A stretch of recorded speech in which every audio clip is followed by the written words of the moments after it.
A pergunta dessa noite: quem é você no avanço da igreja?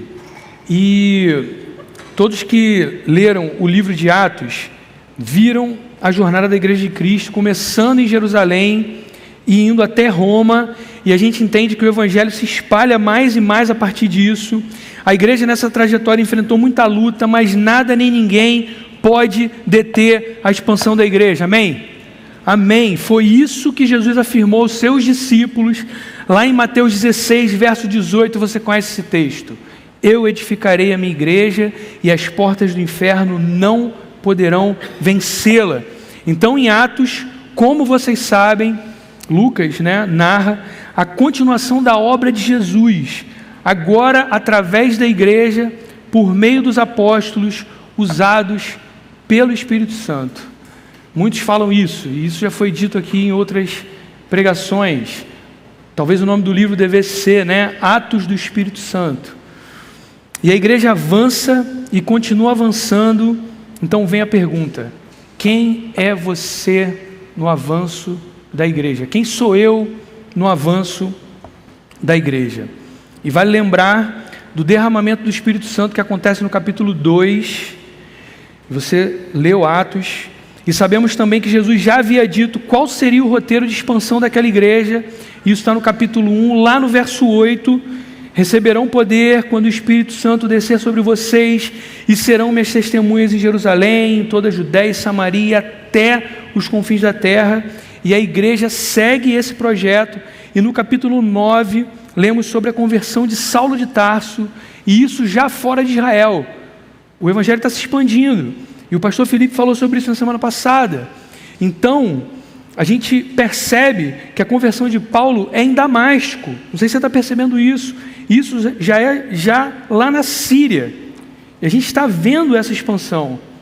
E no capítulo 11 de Atos, o evangelho chega com poder na região de Antioquia da Síria, terceira maior cidade do mundo, e chegamos no capítulo 13, que é o capítulo que a gente vai ler agora. Se você puder abrir aí a sua Bíblia, a gente vai ler o capítulo 13, Atos, capítulo 13.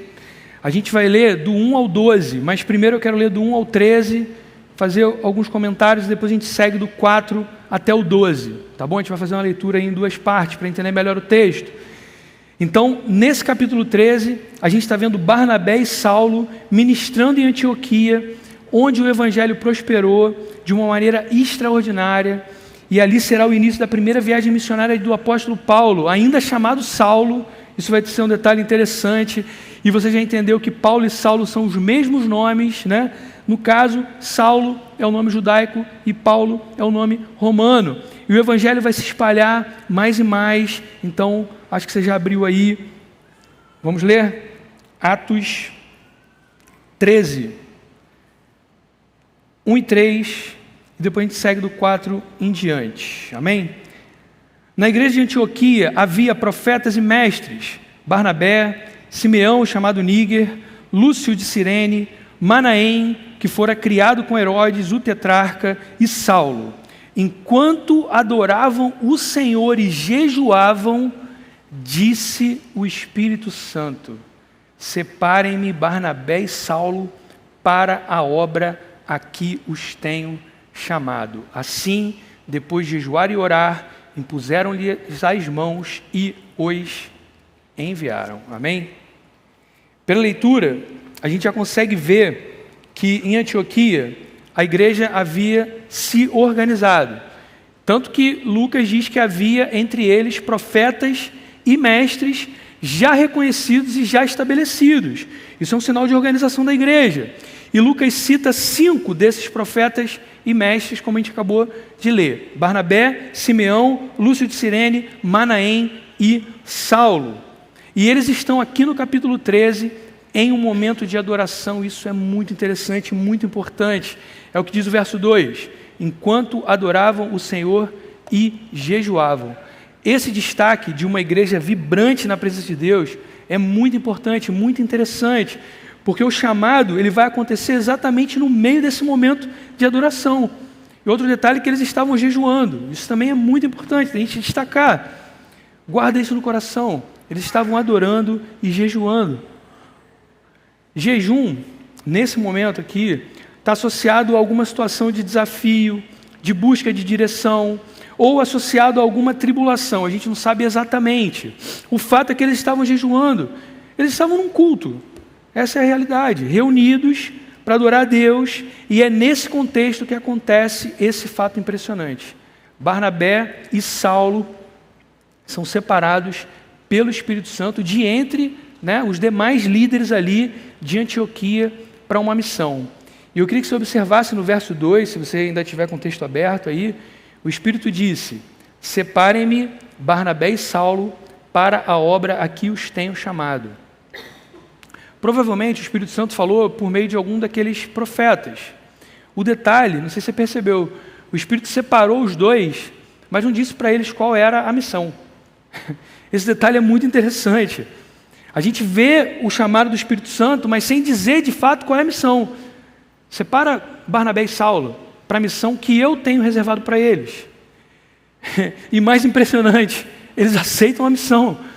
Tanto aceitam que logo depois, a gente acabou de ler, a igreja se reúne, ora, jejua e envia os caras. Esse detalhe é muito interessante e essa é a primeira lição de hoje. A primeira lição da noite. Quem é escolhido por Deus deve aceitar o chamado, independentemente da missão. Independentemente do desafio. O chamado de Deus para a missão deve ser aceito. Seja a missão qual for. E a gente pode entender essa missão como sendo também um ministério na igreja. Não importa o grau de dificuldade, não importa se tem ou não tem status naquela missão, não importa se eu me acho capaz. Na verdade, não importa qual seja a missão, o que não quer dizer que não haverá luta. A gente sabe de todas as dificuldades que Paulo, Barnabé, que eles enfrentaram ali. A gente sabe disso. Mas quem é escolhido por Deus deve aceitar o chamado independentemente da missão. Essa é a primeira lição de hoje. E na sequência, do verso 4 em diante, eu queria que você abrisse de novo a Bíblia aí. A gente vai seguir agora nessa leitura. E a gente vai ver que depois deles aceitarem o chamado, depois deles serem enviados pela igreja, o Espírito Santo vai conduzir Barnabé e Saulo a anunciarem o Evangelho na ilha de Chipre. E agora é importante que você fique atento nessa ordem, porque o texto sempre fala Barnabé e Saulo, Barnabé e Saulo. Isso é importante porque demonstra que Barnabé tinha uma posição de liderança à frente de Saulo. Por isso que ele é colocado primeiro. Você abriu aí? Atos 13, do 4 ao 12. Vamos ler? Enviados pelo Espírito Santo, desceram a Seleucia e dali navegaram para Chipre. Chegando em Salamina, proclamaram a palavra de Deus nas sinagogas judaicas. João estava com eles como auxiliar. Aqui não é o apóstolo, é João Marcos, tá? Viajaram por toda a ilha até que chegaram a Pafos. Ali encontraram um judeu chamado Bar-Jesus, que praticava magia e era falso profeta. Ele era assessor do procônsul Sérgio Paulo. O procônsul, sendo um homem culto, mandou chamar Barnabé e Saulo, porque queria ouvir a palavra de Deus. Mas Elimas, o mago, esse é o significado do seu nome, opôs-se a eles e tentava desviar a fé do procônsul. Então Saulo, também chamado Paulo, cheio do Espírito Santo, olhou firmemente para Elimas e disse: filho do diabo, inimigo de tudo que é justo, você está cheio de toda espécie de engano e maldade. Quando é que você vai parar de perverter os retos caminhos do Senhor? Saiba agora que a mão do Senhor está contra você, e você ficará cego e incapaz de ver a luz do sol durante algum tempo. Imediatamente vieram sobre ele névoa e escuridão, e ele, tateando, procurava quem o guiasse pela mão. O procônsul, vendo o que havia acontecido, creu, profundamente impressionado com o ensino do Senhor. Amém? Então, Barnabé e Saulo chegam a Pafos. Em Pafos, o procônsul, que é um governador ali do lugar, chamado Sérgio Paulo, ele fica interessado, porque realmente estava acontecendo muita coisa, e ele queria saber do que se tratava, que novidade era essa. parece que ele era um cara interessado também em questões espirituais, tanto que ele tinha um mago ao lado dele. E esse mago assessorava o Sérgio Paulo, né, em questões místicas. Então, o procônsul chama, quer falar, quer conhecer Barnabé e Saulo. E o mago Elimas, que era esse assessor, e ele com certeza, né, obtinha alguns lucros ali com o procônsul, ele não fica nada satisfeito e ele vai tentar se opor totalmente à pregação de Barnabé e Saulo. E é isso que ele faz. Lucas, inclusive, já o chama de falso profeta. E a gente não sabe exatamente como é que foi a oposição, o que ele falava, o que ele fazia. O fato é que ele tentou se opor ali à pregação do Evangelho. Então Elimas se opõe, porque ele perderia essa condição ali de influência com o procônsul.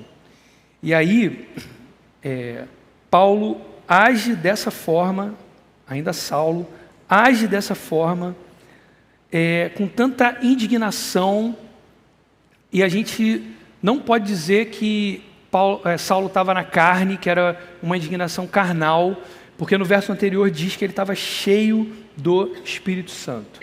E eu queria que você anotasse aí, ou guardasse no seu coração, a segunda lição dessa noite.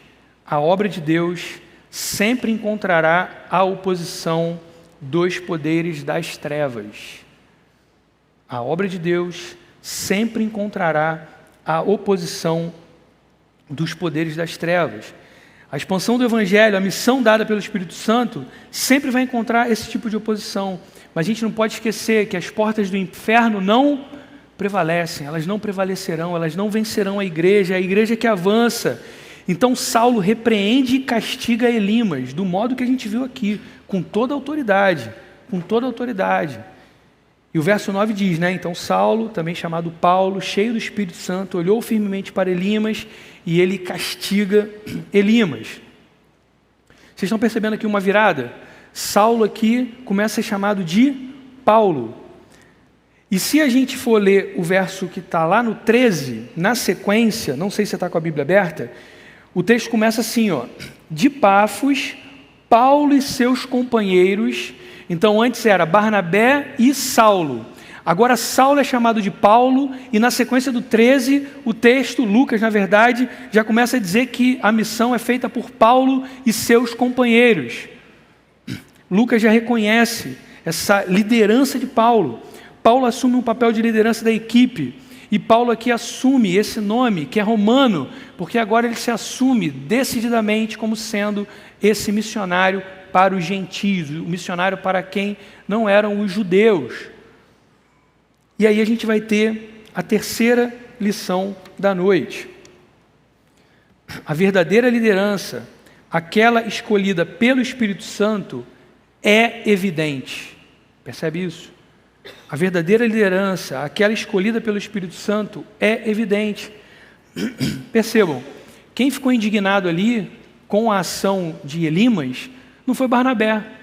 Quem teve essa indignação santa e agiu foi Paulo, cheio do Espírito Santo, mais uma vez. Faz parte da missão combater qualquer falsa doutrina. É a base da missão. A base da missão é combater uma falsa doutrina. E a gente, de novo, viu no verso 9 que ele estava cheio do Espírito Santo. E aí o texto segue, o verso 12, diz que o procônsul creu, aleluia, né? E sabemos que a missão agora liderada por Paulo, ela vai continuar, ela vai se expandir, e o Evangelho vai continuar se expandindo. E eu quero fazer 3 aplicações nessa noite. Primeira aplicação, guarda isso no seu coração.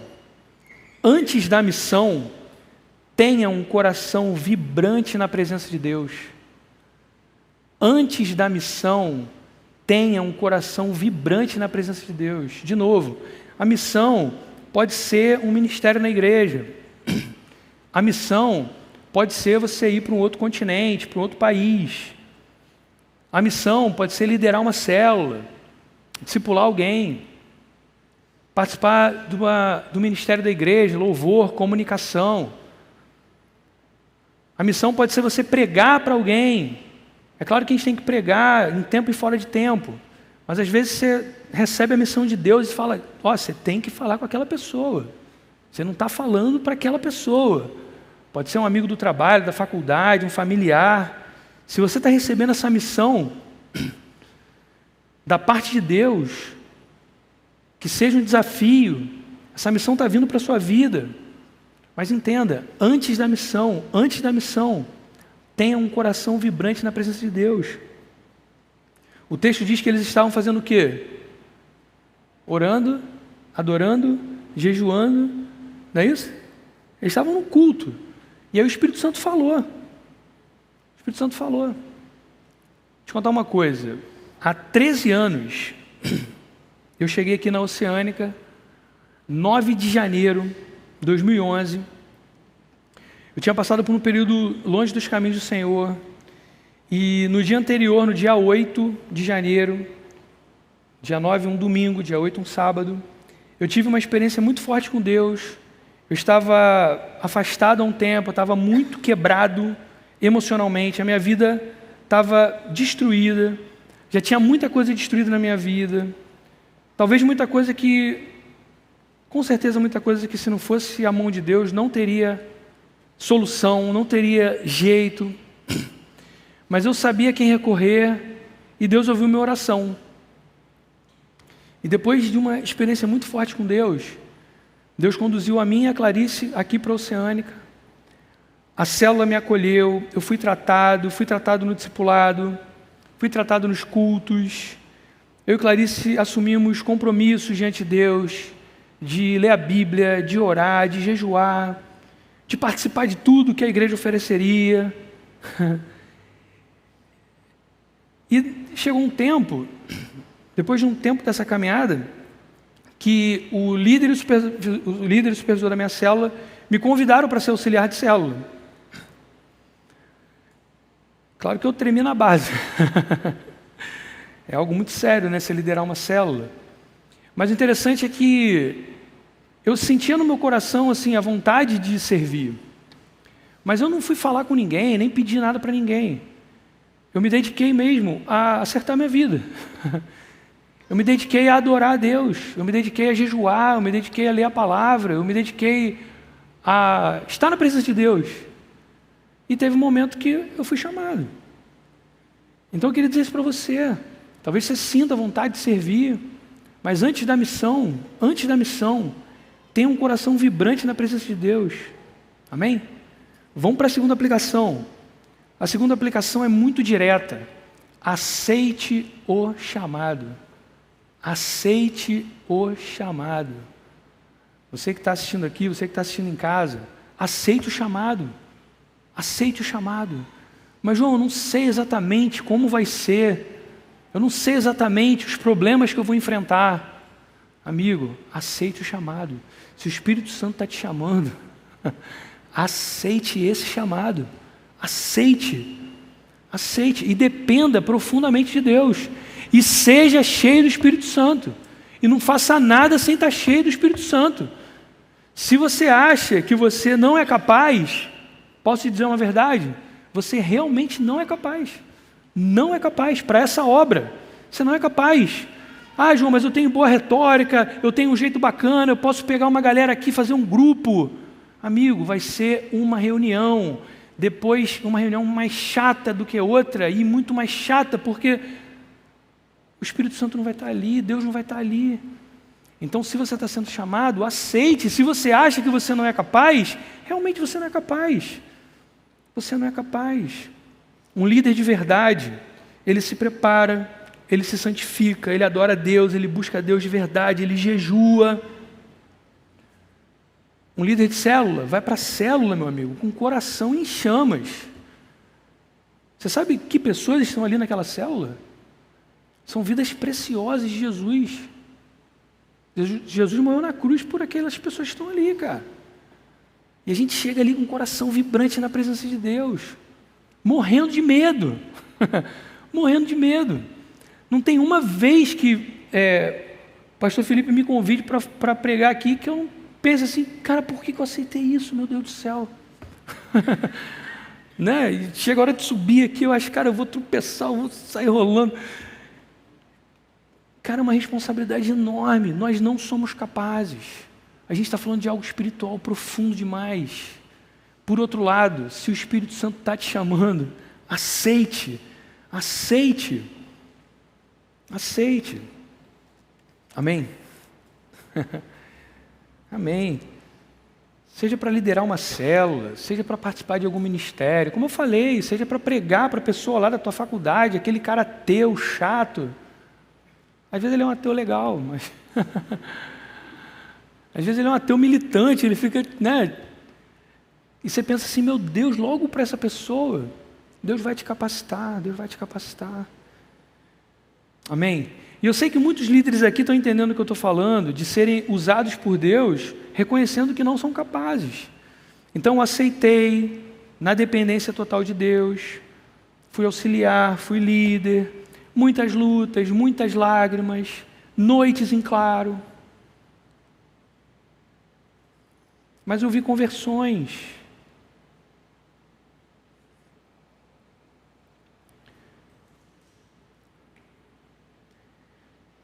Eu vi gente sendo batizada.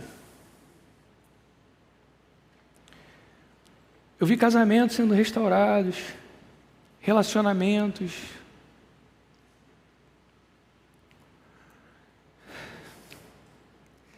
Eu vi milagres acontecendo na minha frente, cara. Obrigado, Jesus, obrigado por essa igreja que avança. Esse evangelho que avança. Quem é você nesse avanço da igreja? Um mero espectador? Um mero espectador? Seja um agente nas mãos do Espírito Santo. Aprenda a confiar em Deus. Aprenda a ser cheio do Espírito Santo. O meu desejo é que você faça essa oração no seu coração essa noite. Senhor, eu quero participar, eu quero servir, eu quero contribuir. Eu sei que eu não sou capaz. Me ajuda, Senhor. Me conduza nessa obra. Busque a direção de Deus, encha-se do Espírito Santo. E mais, seja abençoado pela sua liderança. A gente leu isso no texto. Eles foram escolhidos, aceitaram o chamado, aí a liderança fez o quê? Orou, jejuou, impôs as mãos e enviou os caras. Então seja abençoado pela sua liderança.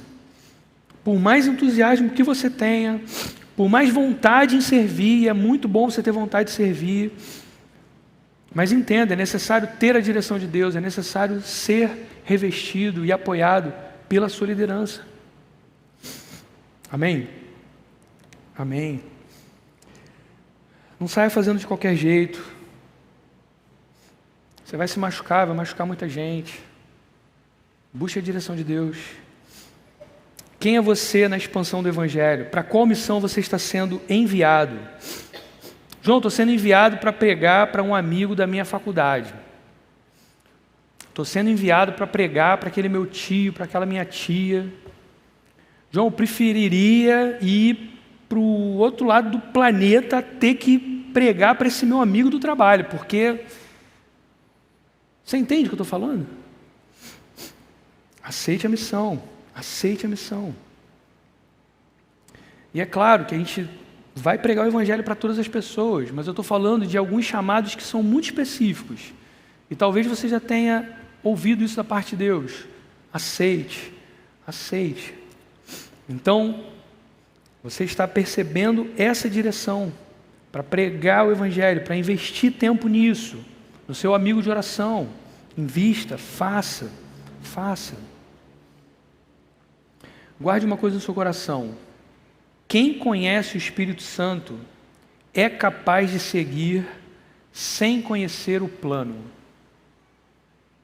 Quem conhece o Espírito Santo é capaz de seguir sem conhecer o plano. É assustador. Mas, cara, você vai estar nas melhores mãos. Nem o plano mais arquitetado pelas melhores mentes do planeta, pelas melhores inteligências artificiais do planeta, é melhor do que o plano do Espírito Santo para a sua vida. é melhor do que a missão que Ele está colocando para você. E é uma honra participar dessa missão. Essa é a segunda aplicação, tá? Aceite o chamado. Se Deus está chamando você, aceite. Aceite. E outra, não adianta se impor como liderança. A verdadeira liderança, aquela escolhida pelo Espírito Santo, é atestada pelas autoridades espirituais que estão acima de nós. Ela é confirmada pela nossa comunidade. Amém? Foi isso que a gente acabou de ler. Eles oraram, impuseram as mãos e enviaram, Barnabé e Saulo naquele momento. E eu vou te contar mais uma coisa. Eu já tinha chegado no Oceânica há um tempo, eu já estava liderando célula, e glória a Deus, assim, Deus foi muito misericordioso comigo na liderança das células, e foi muito bom, foi uma experiência maravilhosa. Como eu disse, teve luta, teve desafio, mas eu vi mesmo Deus agindo ali naqueles dias, a ponto de dizer assim, que eu tenho saudade de ser líder de célula. Pela forma ali que tudo acontecia, né? Hoje eu fui chamado para outros ministérios, mas eu tenho saudade assim minha célula sempre foi sexta-feira, né? De chegar assim sexta-feira, acordar assim com aquele frio na barriga, assim, Senhor, hoje tem célula, Senhor, como que vai ser e tal, e jejuar, e se preparar. Cara, muito bom, glória a Deus.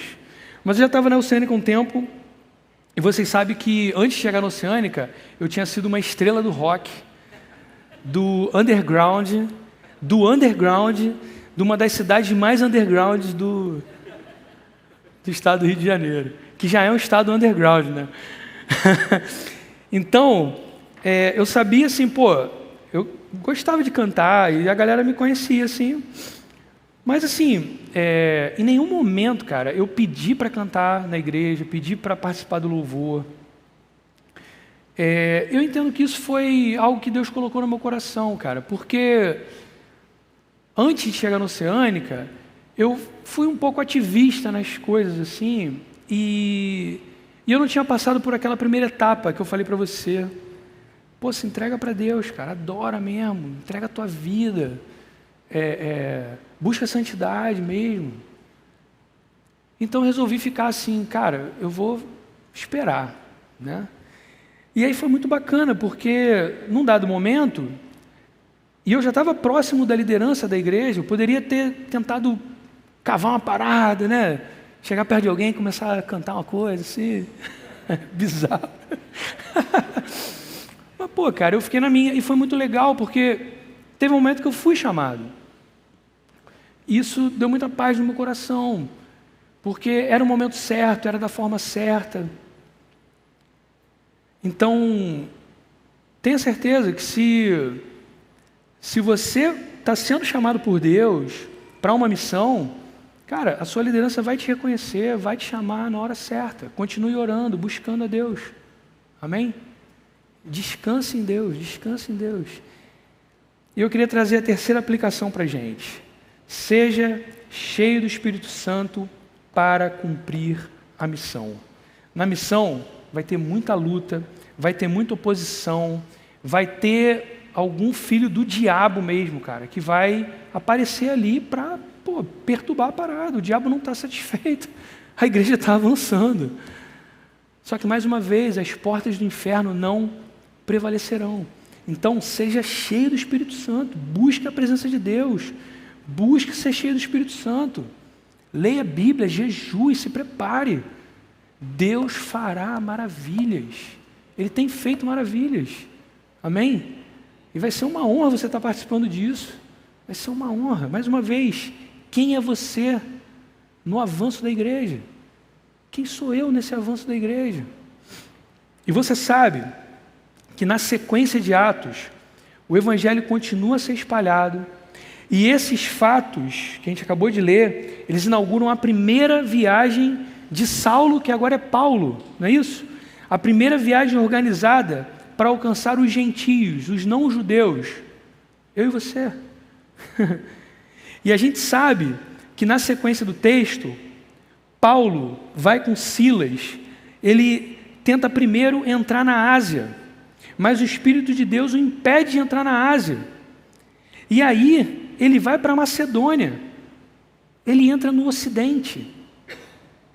Você sabe o que está acontecendo? Ele entra na Europa. E da Europa, o Evangelho alcança a América do Norte. E depois de alcançar a América do Norte, alcança o Brasil.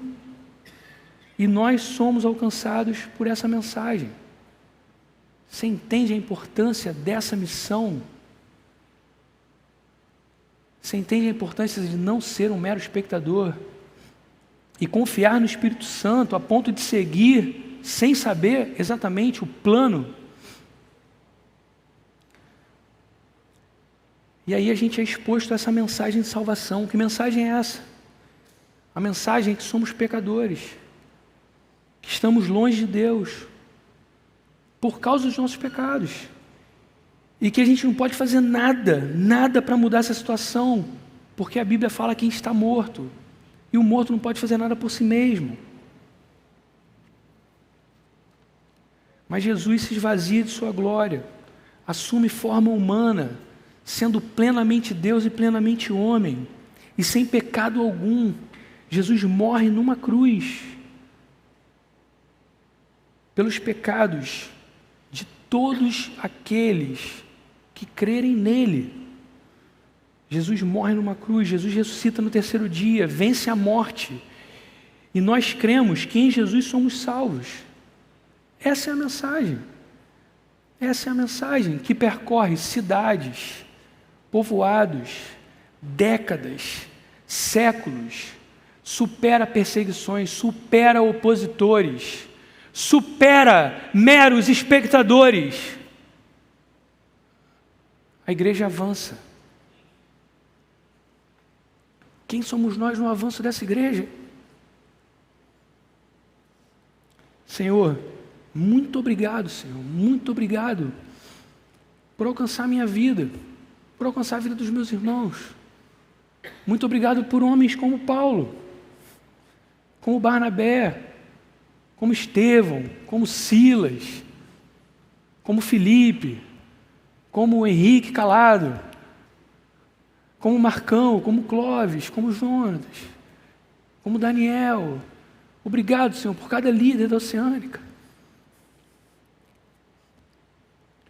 A minha oração é essa, que você aceite Jesus como Senhor e Salvador, que você tenha um coração de adorador, que você aceite o chamado, que você seja cheio do Espírito Santo, que você cumpra essa missão em nome de Jesus, amém? Vamos orar. Senhor, toda glória e honra, Senhor, ao teu nome, Senhor, toda majestade, Senhor, por um Deus tão bondoso que planejou algo que tivesse a ver com perdão, graça, misericórdia. Um Deus que criou um plano que olhava para pessoas pecadoras e alcançava essas pessoas, perdoava essas pessoas, redimia essas pessoas, Senhor. Muito obrigado por esse plano, Senhor. Obrigado, Jesus, pela sua morte na cruz. Obrigado. Obrigado, Senhor, por envolver a gente também nesse plano e contar com pessoas tão limitadas como nós, Senhor. A nossa oração é essa, Senhor. Enche-nos com o teu Espírito Santo, Senhor. Ajuda a gente a cumprir essa missão, Senhor. Ajuda, Senhor. Ainda que haja oposição, ainda que haja o mal, Senhor, ainda que haja gente tentando atrapalhar, Senhor. Senhor, a sua igreja avança, Senhor. Senhor, eu não quero ser um mero espectador, Senhor. Não quero, Senhor. Eu quero servir, Senhor. Eu quero servir. Sei que muitos aqui nessa noite têm essa chama no coração, Senhor. Então, enche-os com o teu Espírito Santo, Senhor, para cumprir essa missão, Senhor. E que seu Evangelho continue sendo espalhado e alcançando pessoas, Senhor. Essa é a nossa oração, Pai, em nome de Jesus, Senhor. Amém. Amém.